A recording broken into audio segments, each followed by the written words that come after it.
Well, hello, retro game players. Thank you for tuning in. I'm Marcus, and let me ask you a question.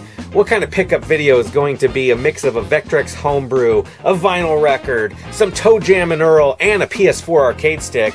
Well, you've come to the right place. That's right here, because it's the 50th pickup video on this channel. So go get yourself some more of that hot Kool-Aid, warm it up in the microwave, and let's let this thing rip.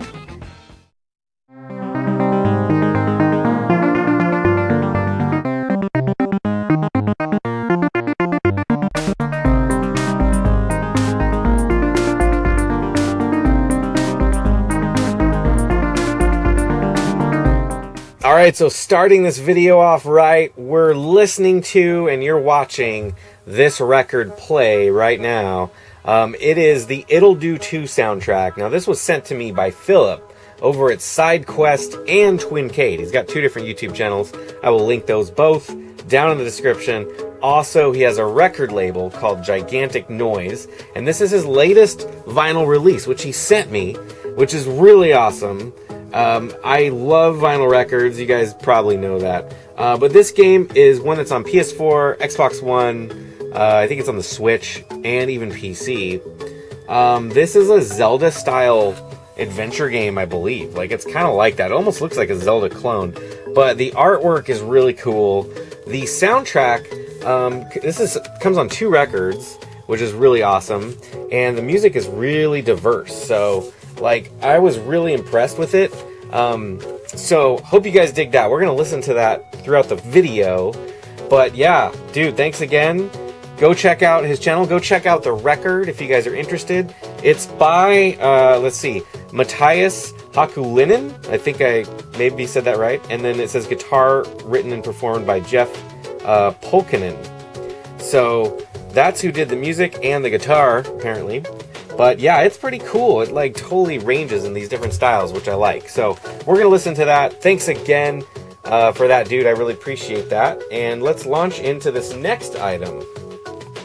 So this next item comes to me from this very cool dude known as Josh, the Game Father. He runs a Facebook group called The Place for Gamers. This dude is really cool. He's got tons of really interesting finds. He goes around and gets amazing things. So, one of the nicest guys ever. And anyway, I found out recently that there was a ToeJam Earl limited sort of clam-style artwork case that was being released at PAX. And it's for Back in the Groove. So, if you guys don't know, I actually did a music video when that game was announced. It was my very first music video on the channel, so I'm going to link to that right now. But that was called, you know, well, it was actually the theme song back in the day. So it was a really cool music video I did. And then I also talked about the Kickstarter package that came out. And that was really cool. Had lots of gear and lots of cool stuff, so I'll link that too.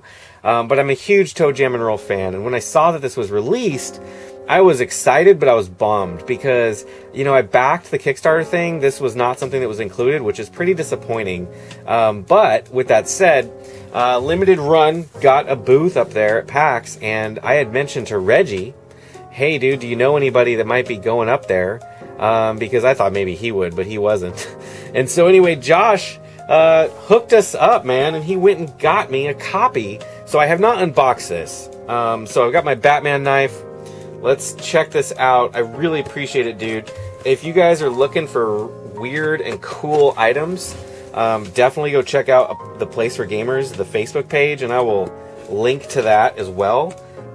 Because, man, I'm telling you guys, like, he finds some amazing items. So, here we go. Alright, so I've got a blue limited run bag.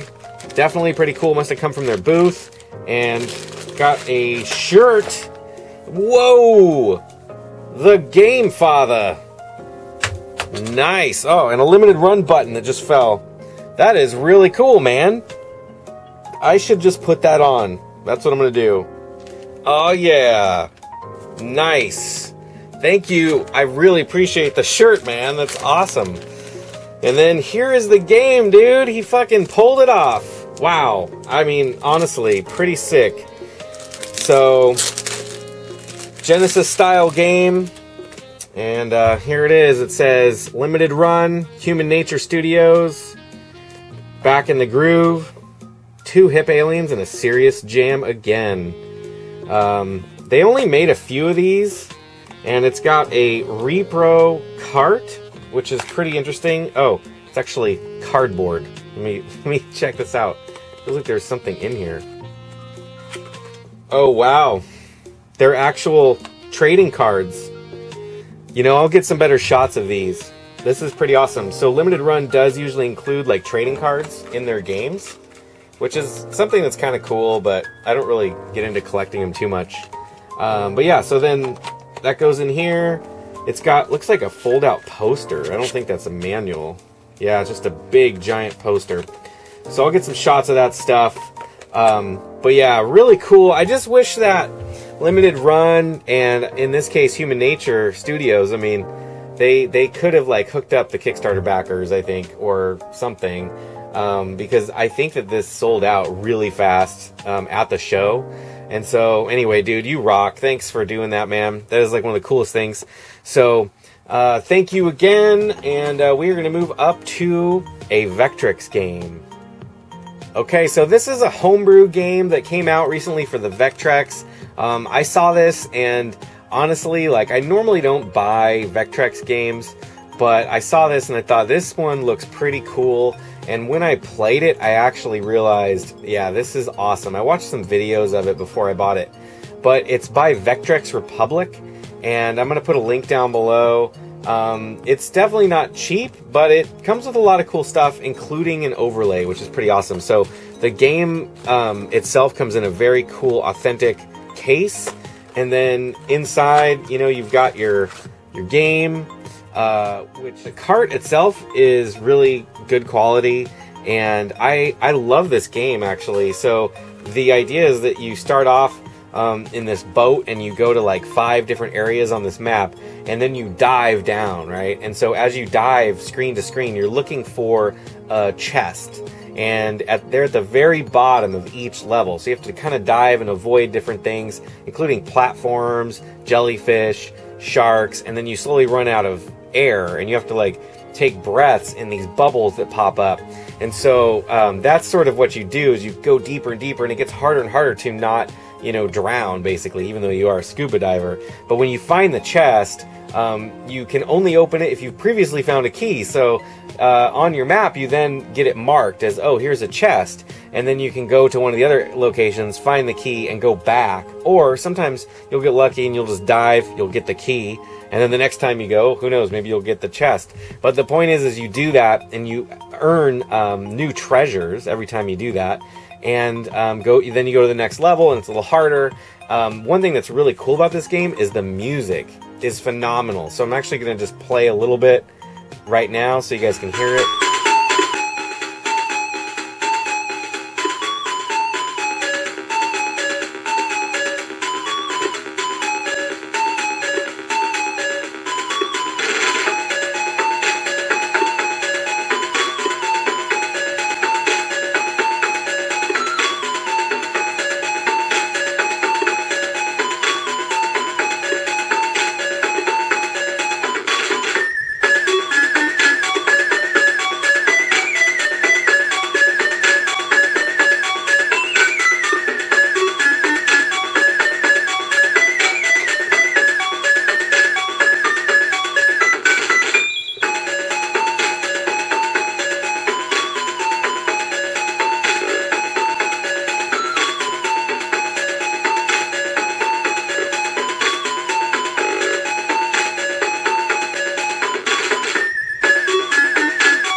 But I was surprised at how cool and well done the music was. So yeah, if you guys like Vectrex stuff, let me know. I think it's really cool. But yeah, I'm a big fan of it, and I also just like how, honestly, like playing this in the dark is just really cool. It really makes me feel like I'm in like some sort of an arcade with the vector graphics and everything. So that's Big Blue. I'm going to put a link to it if you guys are interested. And then I've got one more item. This is something that I saw that went on sale. So normally, I don't know if it's like 150 bucks, something like that, maybe $200. It's around there, but it was on sale for 100 bucks shipped. And so I was like, you know what? I need to get this thing because I really want a better arcade stick, specifically for the PS4. And, you know, a lot of people get these for fighting games. I totally love fighting games, and it's funny because the game and the edition that this controller is for is one that I think is sort of weak, so I'm not really that stoked to play it with that particular game. But let's check it out nonetheless. So I don't actually know much about the competitive style arcade sticks, and I don't know like what brands are good or what like all the different designations are on the controllers, so I have really no idea if this is a really good one or just okay.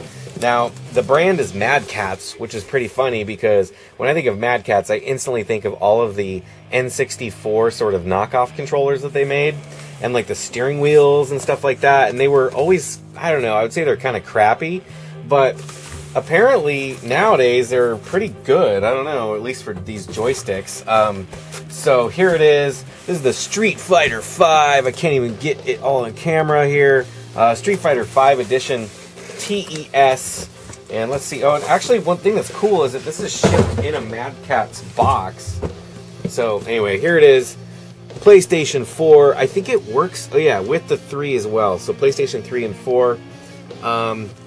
You know, I'll show what's in here, but I think it actually includes, hold on, I gotta cut this. I think it includes the game, which I already do have the game, and I have to tell you, like, Street Fighter V was just sort of like, I don't know, kind of boring for me, like, compared to Mortal Kombat. I just really wasn't that interested in it, and I don't know, it just was disappointing, I should say. And so this is definitely something I'm excited to play with and like try out. But yeah, the game itself, dude, their packaging is hardcore for this thing. It's just a freaking controller. Okay, here we go. Wow, that is blingy, I have to say. Holy crap, it's like super reflective. Here, hold on. And that's a lot of packaging for this thing. Oh my god, dude. Alright. Here it is. Now, I think that it's supposed to come with a copy of the game, or at least the sale was, so I don't know where that is. I don't see that. Maybe it'll show up separately. But this is pretty cool. It definitely feels pretty good. I don't know. Yeah, definitely has like micro switches, so I'm pretty excited. What's this? It's got a door where the cable goes. So there's your controller setup, your USB. Yeah, I mean, I can't imagine that I'm going to get involved in like competitive fighting games, but you know, I think it is really cool to have something that's a little more arcade style. I also wanted to get something that would work well with shoot 'em ups, so hopefully this is going to be a good solution for that too. And that's honestly one of the best things I thought of. It was like, wow, like if I can get this hooked up, I could play a lot of these PS4 shmups and other arcade games, you know. So pretty stoked to get something like this. Honestly, I'm thinking of maybe getting a second one. That way, if I have a friend over, I can play 2 players with them because the price was really good. So I'll actually link, if I can, I'll link to the sale. And if I can't find that sale, I'll link to where you can get something like this now. But anyway, that's this video. I really appreciate you guys watching. Special thanks to Philip with SideQuest. Special thanks to Josh, the Game Father. I really appreciate you hooking me up, dude. And again, like, I have to just say, like, Limited Run, like, they are such a weird company because they make so many, I would say, some really weird games that aren't really that cool, but a lot of really good releases. But it kind of does bother me when Kickstarters, like, bundle up with them, because it's like, as a Kickstarter backer, you should be able to get like either first access, which actually reminds me, I will say this, so Ukulele just had something where if you were a Kickstarter backer above a certain point, you could buy a reserved copy from Limited Run of their like special edition game, which comes with a collector card. I already have the PC version, so I wasn't really going to get anything, but it is reserved for Kickstarter backers, and I think that that should have happened for ToeJam and Earl. and the Back in the Groove game, which is not out yet, so hopefully they get that thing released pretty soon. But I honestly think that they should have just made an exclusive, I don't know, link or something where Limited Run, you know, where you could get it there. Because, and by the way, I don't even know that they even sold any online. I think Limited Run just sold them at the booth. Or maybe, oh, now I remember. I'm sorry, guys. They sold like 500, and I think they saved like maybe 50 for their website. So 500 or 450 were sold at PAX, and then 50 were released on their website. And I know those things sold out super fast. So it's just weird how they do that kind of stuff. I wish that they just would make them like on an order, you know, to order basis, like, you know, pre-order or something. So anyway, thanks for watching, you guys. Definitely stay tuned. I've got some other cool videos coming up. So until next time, you know what to do. You keep that shit retro by playing Big Blue on the Vectrex later on.